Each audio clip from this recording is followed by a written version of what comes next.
really are living in the end times according to Michael Snyder? Is it possible that Jesus specifically warned us about the end times that we are living in nearly 2,000 years ago? You may have noticed that global events have started to spiral out of control lately. Normally, the summer is a period when things are relatively quiet. As far as the news industry is concerned, August is supposed to be the quietest month of all because so much of the world is on vacation.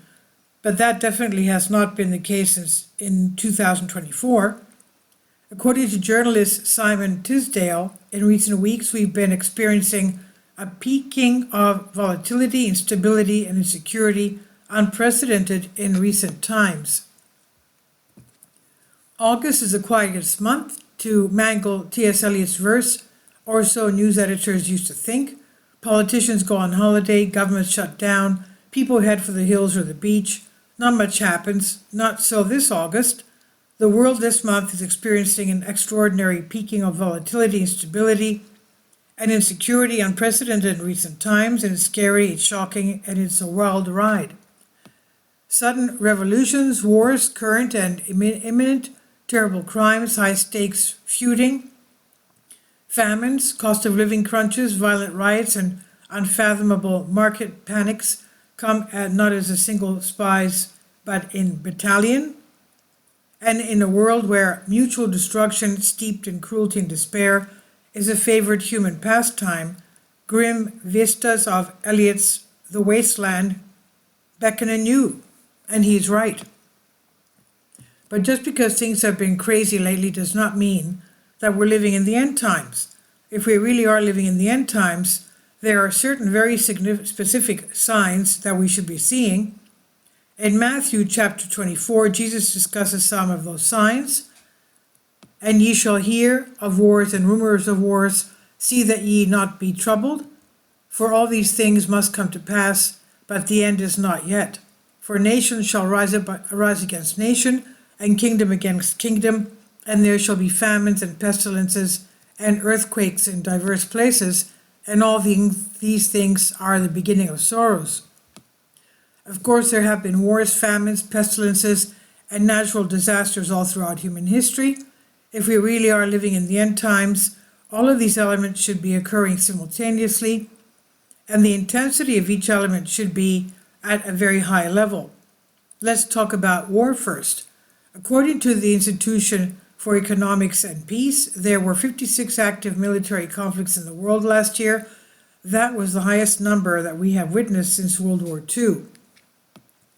Ukraine, Gaza, Sudan, Ethiopia, Afghanistan, Syria, Democratic Republic of Congo, Colombia, and so on. There are up to 56 active conflicts in the world, the highest number seen since World War II. Moreover, these carry an increasingly international component, with 92 countries involved in wars outside their borders. These are data from the latest Global Peace Index produced annually by the Institute for Economics and Peace, IEP, a think tank that analyzes everything from military investment and the cost of violence to military laws and deaths in combat in 163 states and territories. As I write this, there is a tremendous amount of speculation all over the globe about World War III. The conflict in the Middle East is on the verge of being transformed into an all-out war. It's probably only a matter of time before the U.S. is dragged into the war in Ukraine and we find ourselves directly fighting with Russia. And the moment that China invades Taiwan, we will be at war with the Chinese. We are most certainly living during a time of wars and rumors of wars, and the hot phase of World War III will truly be unlike anything we've ever seen before. All throughout history, famine has accompanied war. Right now, we're facing a global food crisis of unprecedented magnitude. In Sudan, endless war has created a famine that is truly horrifying. At this moment, it's been projected that millions of Sudanese citizens will die in the months ahead. After 15 months of fighting in that country between the Sudanese armed forces and paramilitary rapid support forces, experts in food insecurity estimate that almost 26 million people, or more than half of Sudan's population, could suffer from malnutrition by September. 8.5 million of those human beings could face acute malnutrition. Worse yet, if the war continues on this present path, millions will die of hunger and disease in just the upcoming months. Now, how would you feel if you had to watch your family slowly dying of starvation? According to Timo Gasbeck of Netherlands Institute of International Relations, 2.5 million people in Sudan could perish by the time crops are harvested in September. Gasbeck warned, however, that soup kitchens can fill only so many gaping holes in the system shattered by wartime destruction, displacement, and crop failure. His institute estimates that at current rates of food sharing, 2.5 million people could die of hunger and disease by the time crops are harvested in September. In other words, a shocking 10 to 20% of the Sudanese in the harvest-hit areas could die, and mortality rates similar to one suffered during horrendous famines in parts of Nigeria in 1969, Ethiopia in 1984, and Somalia in 1992. September is next month, but most Americans don't even realize that this is happening because our big news networks only want to talk about Kamala Harris and Donald Trump. Reuters has reported that hunger is so bad in some parts of Sudan that people are literally making meals out of balls of dirt just so that they will have something to fill their stomachs. Garang Aiken Akok is one of those thousands of new arrivals in the area. Akok, his wife, and their 5 children abandoned their home in the southern region of Kordofan after Arab militiamen on camels stormed their village. Akok, 41, reached Al Light in December, but has no work and cannot feed his family. At times they go 2 or 3 days without eating, and what happens, Akok says, he watches helplessly as his wife and children dig holes in the ground with a stick, slide their hands in and grab some soil. Then they roll the soil into a ball, put it in their mouth, and swallow it with water. Meanwhile, supplies of food all over the world just keep getting tighter and tighter.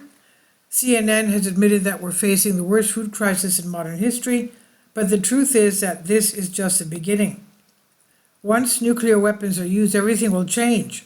One study that was conducted a few years ago determined that 3 to 4 years after an all-out nuclear war, global food production will have dropped by about 90%. Using climate, crop, and fishery models, researchers found that the climatic impacts of soot from nuclear war would peak in the first few years but last for about a decade. In the worst-case scenario, when 150 kg of soot is unleashed, the global average calorie production from crops would decline by about 90%.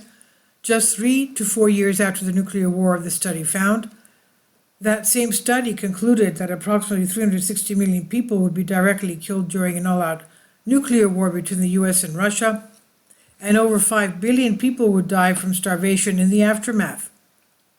The largest scenario examined, a week-long war involving 4,400 weapons and 150 kg, or 330.6 billion pounds of soot, such as one that would occur between the US and its allies and Russia, would kill 360 million people directly, more than 5 billion from starvation, the study said.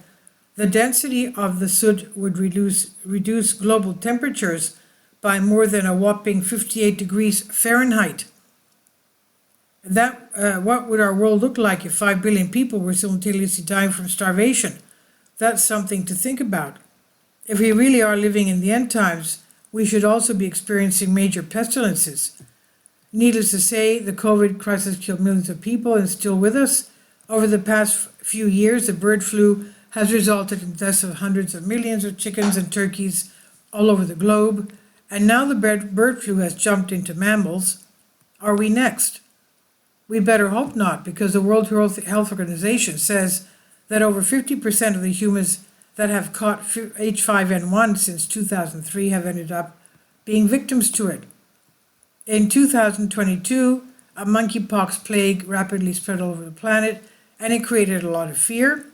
And now a far deadlier version that reportedly spreads more easily among humans is spreading in Central Africa, and the World Health Organization is extremely concerned about this. And I certainly don't want to leave dengue fever. So far this year, there have been more than 10 million cases in North America and South America combined.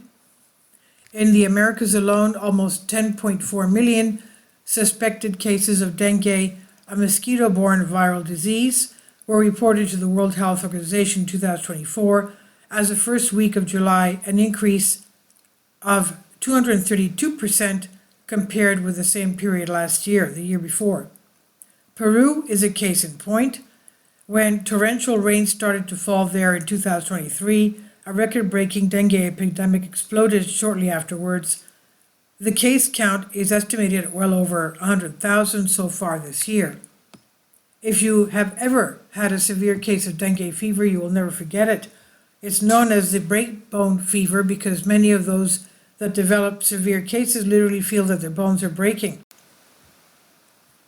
Because some patients feel as if their bones are breaking, the virus has an ominous nickname, breakbone fever. What about natural disasters? Are we seeing a lot of these? It's been reported that last year the number of billion-dollar disasters established a brand new all-time record high. The planet was besieged by a record $63 billion weather disasters in 2023, surpassing the previous record of 57 set in 2020, said insurance broker Gallagher Ray in its annual report issued January 17. The total damage wrought by weather disasters in 2023 was $301 billion, with an unusually high 57% of that total being insured damages. Meanwhile, the ground under our feet is shaking with alarming regularity. Last week, I wrote an article about the strange seismic activity that we've been witnessing on the West Coast, on the East Coast, under the Great Lakes, and down in Texas. On the other side of the world, all of the recent shaking in Japan has created a tremendous amount of panic. People are feverishly hoarding food because they're so concerned about the possibility of a megaquake. Authorities in Japan urge people to avoid hoarding, as anxiety over a possible megaquake triggered a spike Saturday in demand for disaster kits and daily accessories. I am entirely convinced that everything that we have been through so far is just the beginning. We're still only at the very early chapters of this perfect storm, and if I'm right, there is a tremendous amount of death and destruction ahead of us. Most people don't want to hear that. Most people just want to hear that everything is going to be wonderful, but if we really are living in end times, global events will play out just as the Bible says they will. This is by Michael Snyder on End of the American Dream. Please leave your comments. Thank you for your support. This is by Michael Snyder. About the author, Michael Snyder's extremely controversial new book entitled Chaos is available in paperback and for Kindle on Amazon. He's also written 7 other books that are available on Amazon, including End Times, 7-Year Apocalypse, Lost Prophecies of the Future of America, The Beginning of the End, and Living a Life That Really Matters. When you purchase any of Michael's books, you help to support the work he's doing. You can also get his articles by email as soon as he publishes them by subscribing to his Substack newsletter. Michael has published thousands of articles on the Economic Collapse blog, End of the American Dream, and The Most Important News, and he always freely and happily allows others to republish those articles on their own websites. These are such troubled times and people need hope. John 3:16 tells us about the hope that God has given us through Jesus Christ. For God so loved the world that he gave his only begotten Son, that whosoever believeth in him should not perish but have everlasting life. If you have not already done so, we strongly urge you to invite Jesus Christ to be your Lord and Savior today. Finally, support my Patreon account. The daily posts are 5 videos daily, and they are totally different from what I have on my YouTube channel. Thank you so much for your support and that you find all my content so interesting. You'll find the Patreon account details in the description box below.